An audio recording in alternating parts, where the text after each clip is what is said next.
This is a story about How the Grinch Stole Christmas by Dr. Seuss. Read by VAMS STC. STC. Merry Christmas! Every who, Jay, who down in Whoville liked Christmas a lot. But the Grinch, who lived just north of Whoville, did not. The Grinch hated Christmas, the whole Christmas season. Now please don't ask why. No one quite knows the reason. It could be his head wasn't screwed on just right. It could be, perhaps, that his shoes were too tight. But I think that the most likely reason of all may have been that his heart was 2 sizes too small. But whatever the reason, his heart or his shoes, he stood there on Christmas Eve, hating the Whos, staring down from his cave with a sour, grinchy frown at the warm lighted windows below in their town. For he knew every Who down in Whoville beneath was busy now, hanging a mistletoe wreath. And they're hanging their stockings. He snarled with a sneer. Tomorrow's Christmas is practically here. Then he growled with his squidged fingers nervously drumming. I must find someone to stop Christmas from coming. For tomorrow, he knew, all the Who girls and boys would wake bright and early. They rushed for their toys. And then, oh, the noise. Oh, the noise, noise, noise, noise. That's one thing he hated. The noise, noise, noise, noise. Then the Who, young and old, would sit down to a feast, and that feast, and that feast, and that feast, feast, fish, feast, fish.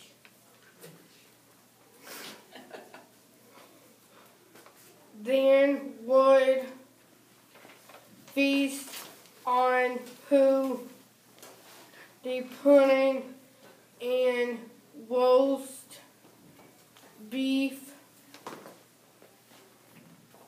which was something the Grinch could stand the least. And then they did something he liked least of all. Every Who down in Whoville, the tall and the small, would stand close together with Christmas bells ring. They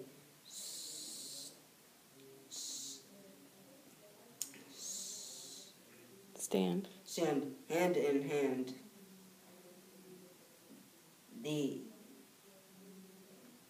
Who's would start singing. They'd sing and they'd sing and they'd sing, sing, sing, sing. And the more the Grinch thought of this Who Christmas sing, the more the Grinch thought, I must stop this whole thing. Why, for 53 years I've put up with it now. I must stop this Christmas from coming. But how? Then he got an idea, an awful idea. The Grinch got a wonderful, awful idea. I know just what to do, the Grinch laughed in his throat, and he made a quick Santa Claus hat and a coat. And he chuckled and clucked, what a great Grinchy trick. With this coat and this hat, I look just like St. Nick. All I need is a reindeer, the Grinch looked around. But since reindeer are scarce, there were none to be found. Did that stop the old Grinch? No. The Grinch simply said, if I can't find a reindeer, I'll make one instead. So he called his dog Max. Then he took some red thread and he tied a big horn on the top of his head. Then he loaded some bags and some old empty sacks on a ramshackle sleigh, and he hitched up old Max. Then the dog Grinch said, get up in the let's stop down. Told the horns one well the who's.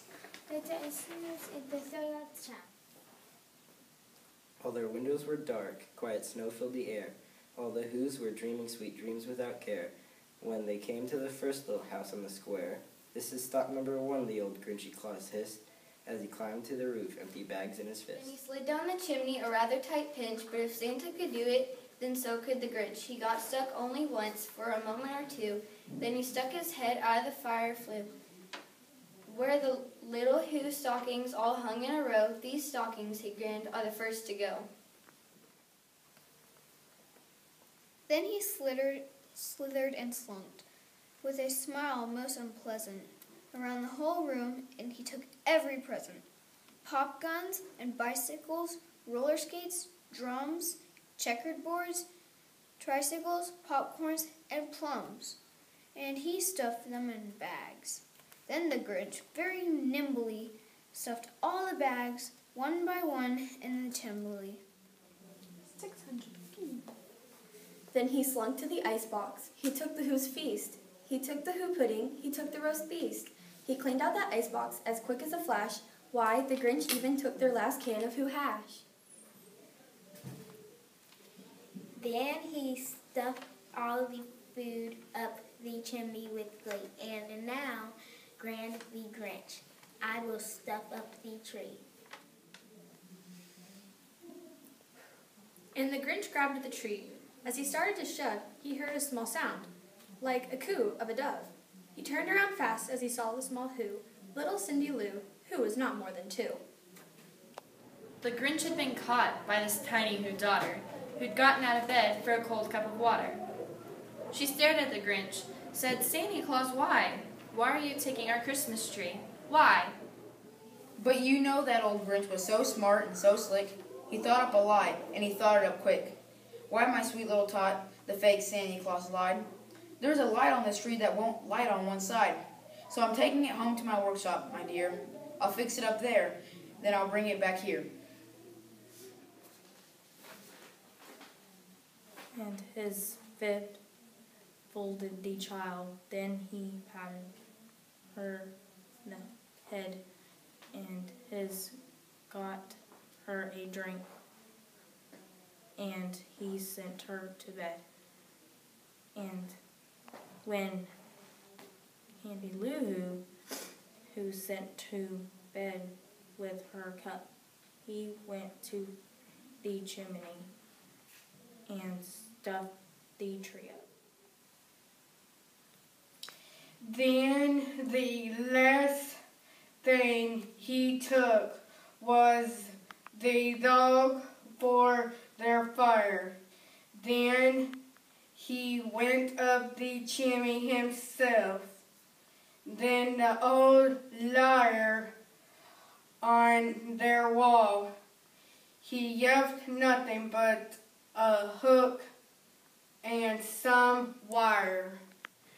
And the one speck of food that he left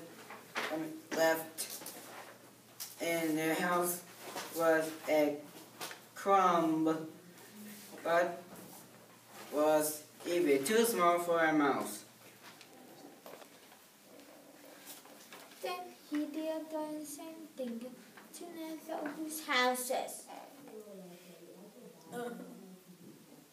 Leaving crumbs much too small for the other Who's mouses. It was 9:15. All the Who's still abed. All the Who's still sneeze. When he packed up his sled, packed it up with their presents, their ribbons, the wrappings, the tags, and the tinsels, the trimmings, the trappings. 3,000 feet up the side of Mount Crumpet, he rode with his load to the tip-top to dump it. Pooh-pooh to the Who's, he was grinchishly humming. They're finding out now that no Christmas is coming. They're just waking up. I know just what they'll do. Their mouths will hang open a minute or two. Then the Who's down in Whoville will all cry, boo-hoo. That's a noise, grunted the Grinch, that I simply must hear. So he paused, and the Grinch put his hand to his ear, and he did hear a sound rising over the snow. It started in low, then it started to grow. But the sound wasn't sad. Why, this sounded merry. It couldn't be so, but it was merry, very. He stared down at Whoville. The Grinch popped his eyes. Then he shook. What he saw was a shocking surprise. Every who down in Whoville, the tall and the small, would sing without presents at all. He hadn't stopped Christmas from coming. It came somehow or another. It came just the same. And the Grinch, with his Grinch feet ice cold in the snow, stood puzzling and puzzling. How could it be so? It came without ribbons, it came without tags, it came without packages, boxes, or bags. And he puzzled 3 hours till his puzzler was sore. Then the Grinch thought of something he hadn't before. Maybe Christmas, he thought, doesn't come from a store. Maybe Christmas, perhaps, means a little bit more. And what happened then? Well, in Whoville, they say that the Grinch small heart grew 3 sizes that day. And the minute his heart don't feel quite so tight, he wazzed with his load through the bright morning light. And he brought back the toys and the food for the feast, and he himself, the Grinch, carved the roast. Beets. Say it. Honeycombs. Honeycombs. Look at me. Love you. I am.